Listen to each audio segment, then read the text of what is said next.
भारत माता की। भारत माता की।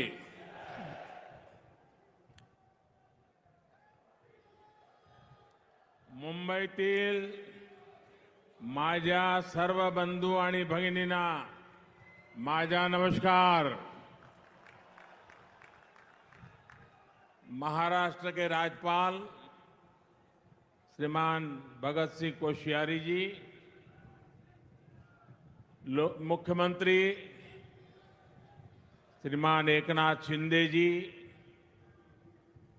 उप मुख्यमंत्री श्रीमान देवेंद्र फडणवीस जी, केंद्रीय मंत्रिमंडल के मेरे सहयोगीगण,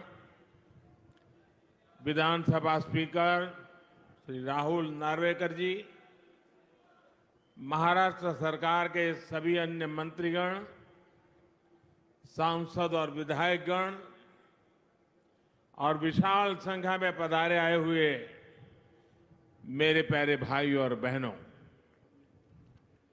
आज मुंबई के विकास से जुड़े 40,000 करोड़ रुपए के प्रोजेक्ट्स का लोकार्पण और शिलान्यास यहां हुआ है।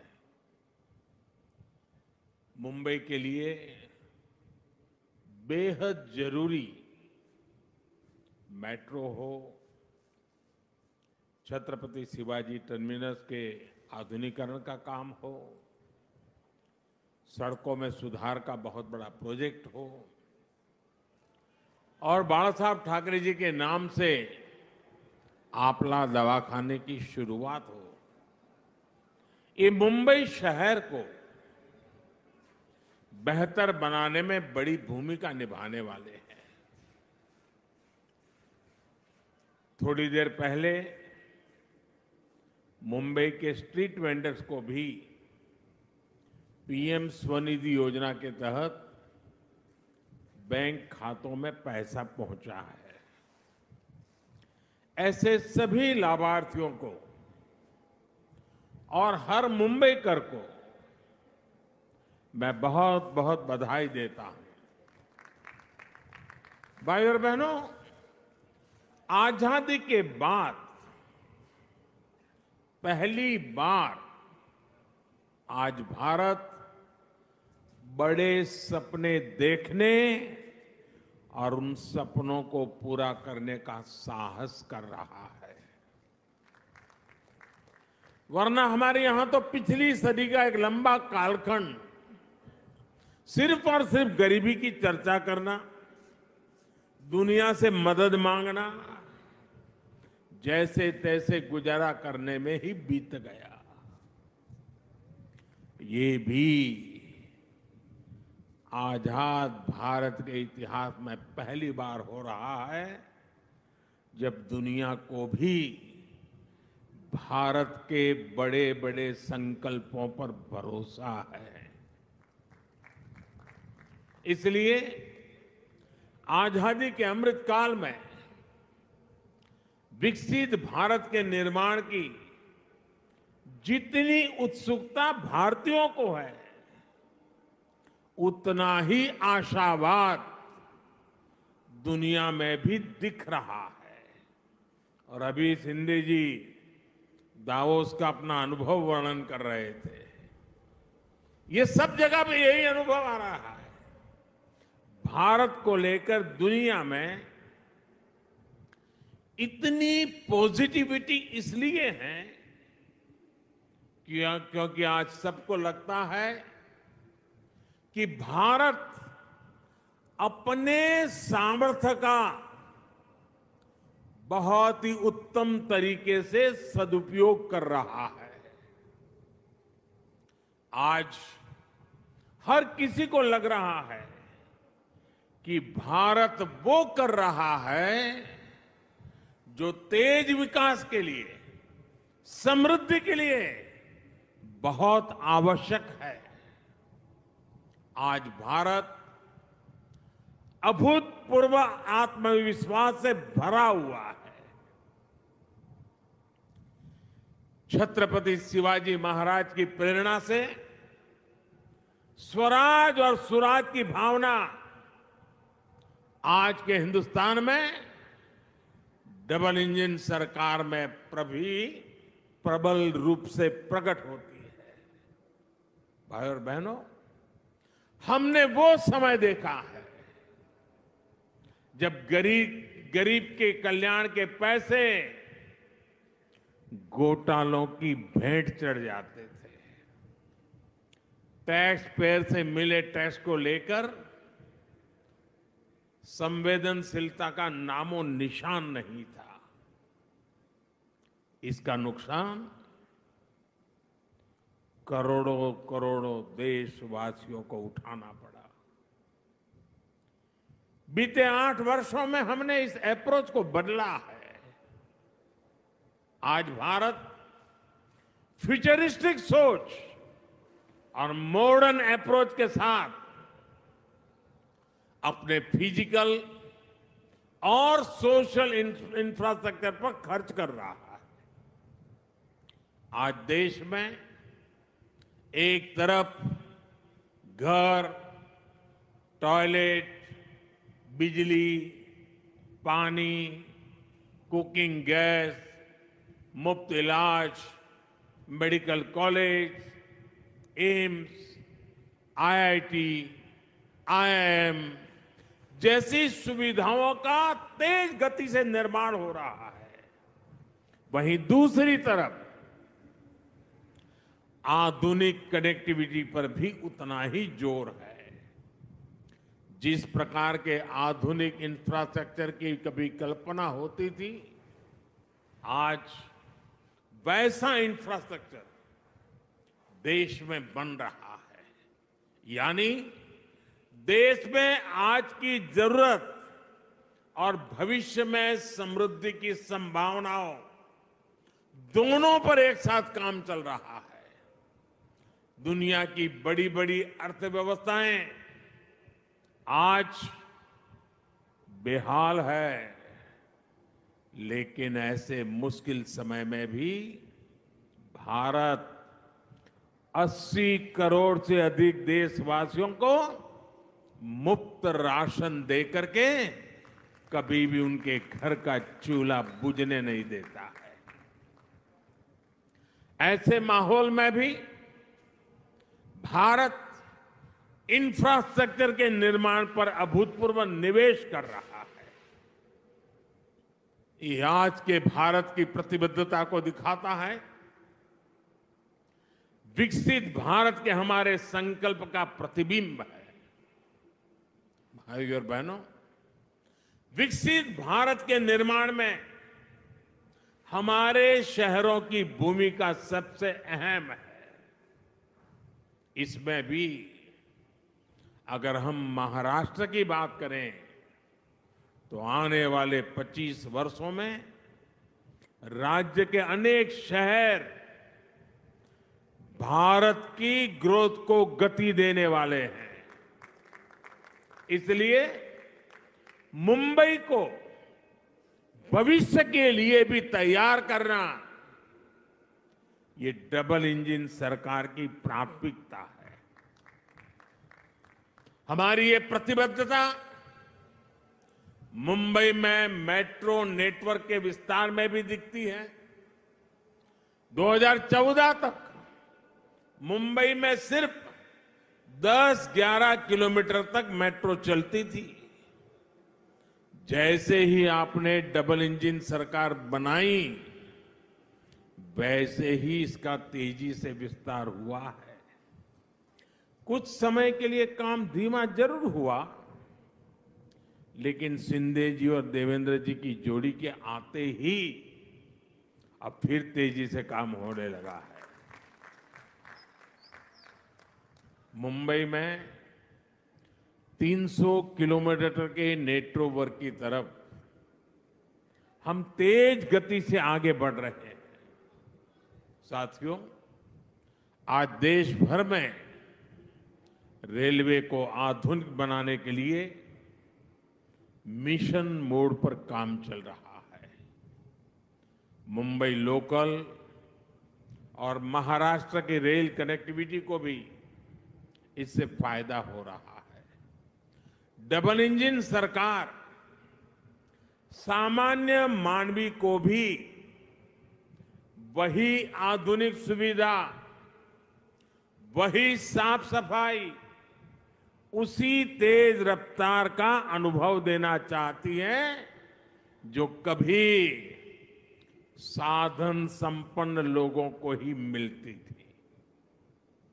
इसलिए आज रेलवे स्टेशनों को भी एयरपोर्ट की तरह ही विकसित किया जा रहा है। अब देश के सबसे पुराने रेलवे स्टेशनों में से एक छत्रपति शिवाजी महाराज टर्मिनस का भी कायाकल्प होने जा रहा है। हमारी ये धरोहर अब 21वीं सदी के भारत की शान के रूप में भी विकसित होने जा रहा है। यहां लोकल और लंबी दूरी की ट्रेनों के लिए अलग अलग सुविधाएं बनेगी। लक्ष्य यही है कि सामान्य यात्रियों को बेहतर सुविधा मिले, काम के लिए आना जाना आसान हो। ये स्टेशन सिर्फ रेलवे की सुविधाओं तक सीमित नहीं रहेगा, बल्कि ये मल्टी मॉडल कनेक्टिविटी का भी हब होगा। यानी बस हो, मेट्रो हो, टैक्सी हो, ऑटो हो, यातायात के हर साधन यहां एक ही छत के नीचे कनेक्टेड होंगे। इससे यात्रियों को एक सीमलेस कनेक्टिविटी मिलेगी। यही मल्टी मॉडल कनेक्टिविटी है जिसे हम देश के हर शहर में विकसित करने जा रहे हैं। साथियों, आधुनिक होती मुंबई लोकल मेट्रो का व्यापक नेटवर्क, दूसरे शहरों से वंदे भारत और बुलेट ट्रेन से तेज आधुनिक कनेक्टिविटी आने वाले कुछ वर्षों में मुंबई का कायाकल्प होने जा रहा है। गरीब मजदूर से लेकर कर्मचारी, दुकानदार और बड़े बड़े बिजनेस संभालने वाले सबके लिए यहां रहना सुविधाजनक होगा। यहां तक कि आसपास के जिलों से भी मुंबई आना जाना भी सुलभ होने वाला है।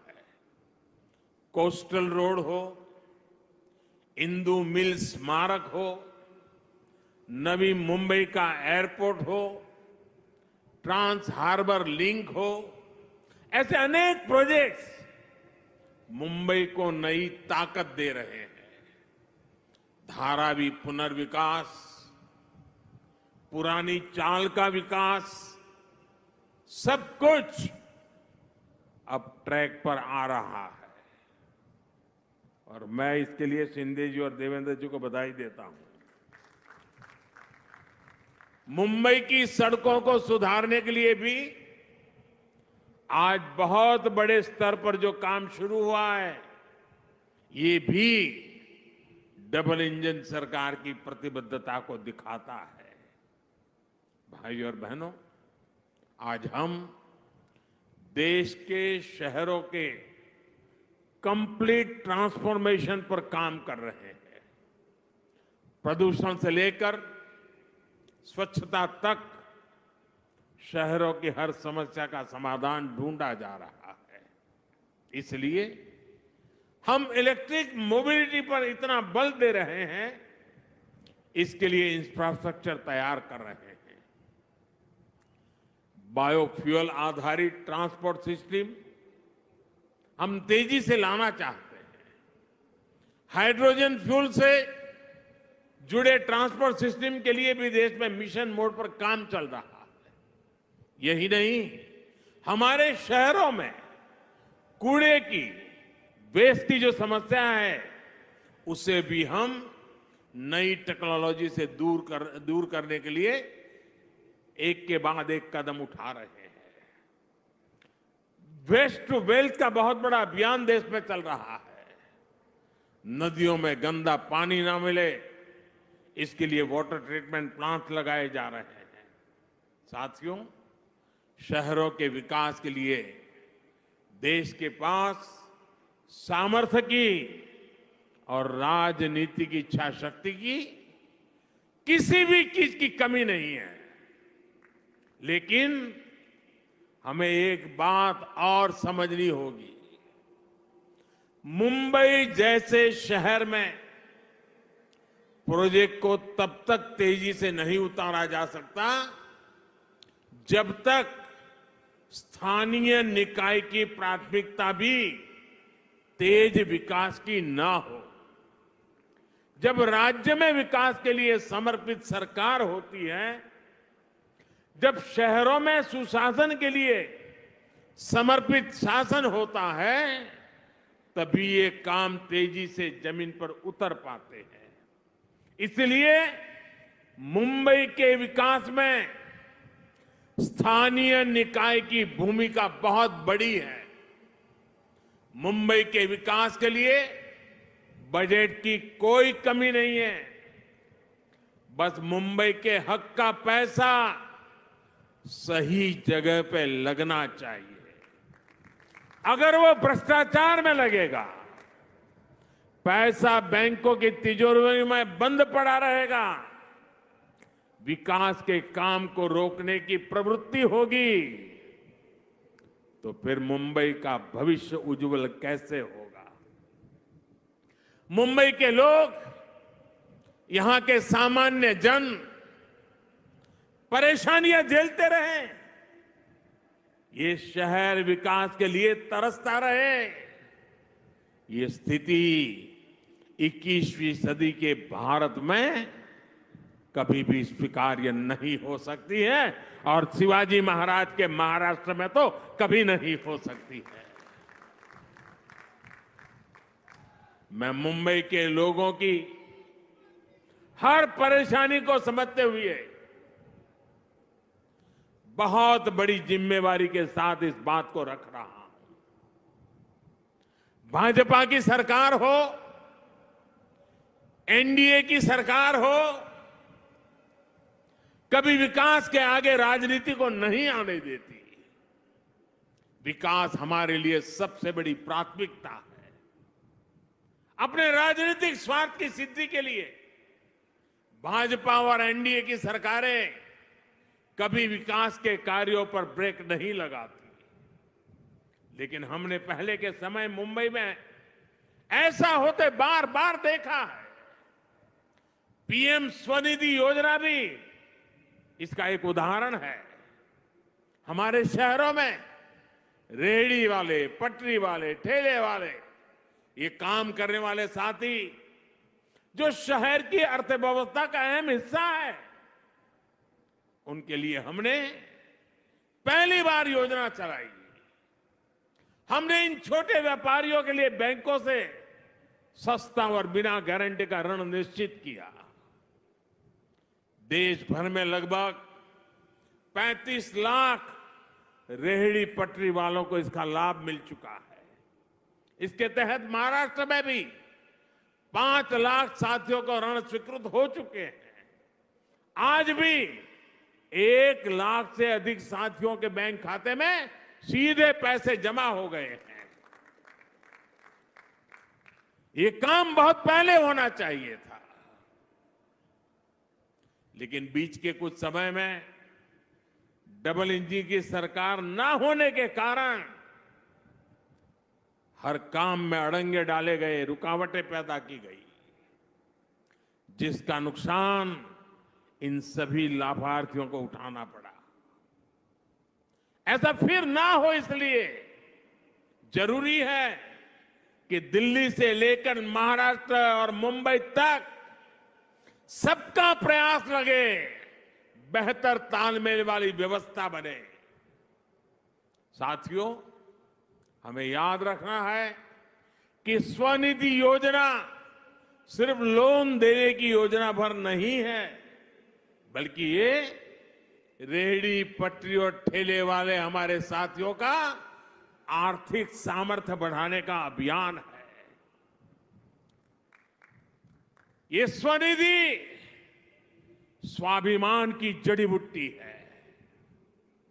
मुझे बताया गया है कि स्वनिधि के लाभार्थियों को डिजिटल लेन देन की ट्रेनिंग के लिए मुंबई में 325 कैंप लगाए गए, जिसके चलते हमारे रेहड़ी पटरी वाले हजारों साथी डिजिटल लेन देन शुरू कर चुके हैं। ये सुनकर अनेक लोग चौंक जाएंगे कि इतने कम समय में देश भर में स्वनिधि योजना के लाभार्थियों ने करीब करीब 50,000 करोड़ रुपए का डिजिटल ट्रांजैक्शन किया है। जिनको हम अनपढ़ मानते हैं, जिनको हम लोग किसी भी भाषा में अपमानित करते रहते हैं, उन मेरे छोटे छोटे साथियों ने जो आज मेरे सामने बैठे हैं, ये रेहड़ी पटरी वालों ने ऑनलाइन मोबाइल से 50,000 करोड़ रुपए का काम किया है। और उनका ये पराक्रम, उनका परिवर्तन का ये मार्ग निराशावादियों के लिए बहुत बड़ा जवाब है, जो कहते थे कि रेहड़ी ठेले पर डिजिटल पेमेंट कैसे होगी। डिजिटल इंडिया की सफलता इस बात का उदाहरण है कि जब सबका प्रयास लगता है तो असंभव कुछ भी नहीं होता है। सबका प्रयास की इसी भावना से हम मिलकर मुंबई को विकास की नई ऊंचाई पर ले जाएंगे। और मैं मेरे रेहड़ी पटरी वाले भाइयों से मैं कहना चाहता हूं, आप मेरे साथ चलिए। आप 10 कदम चलेंगे तो मैं 11 कदम चलूंगा आपके लिए।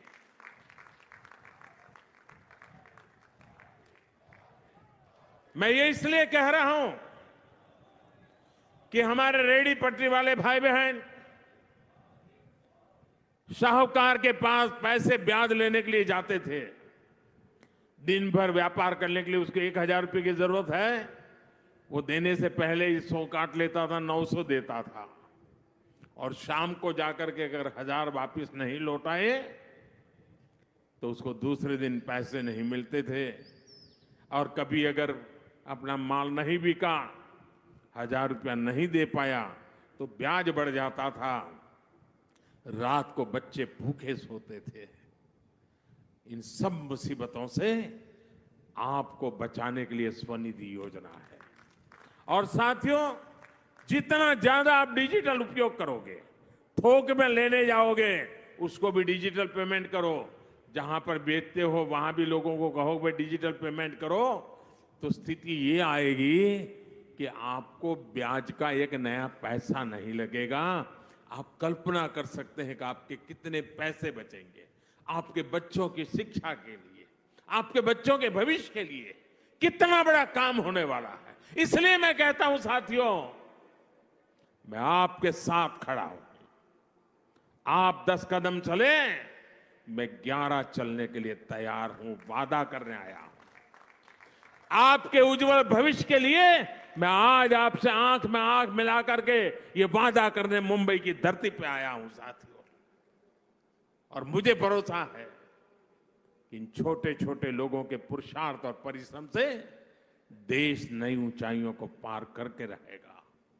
इसी विश्वास को लेकर के जब मैं आज फिर एक बार आपके पास आया हूं, मैं सभी लाभार्थियों को, सभी मुंबईकरों को, पूरे महाराष्ट्र को, और मुंबई तो देश के धड़कन है, पूरे देशवासियों को भी मैं इस विकास कार्यों के लिए बधाई देता हूं। शिंदे जी और देवेंद्र जी की जोड़ी आपके सपनों को साकार करेगी, ये मेरा पूरा विश्वास है। बोलो भारत माता की, भारत माता की। बहुत बहुत धन्यवाद। आपका संबोधन सौगात के रूप में बरकरार हो रहेगा।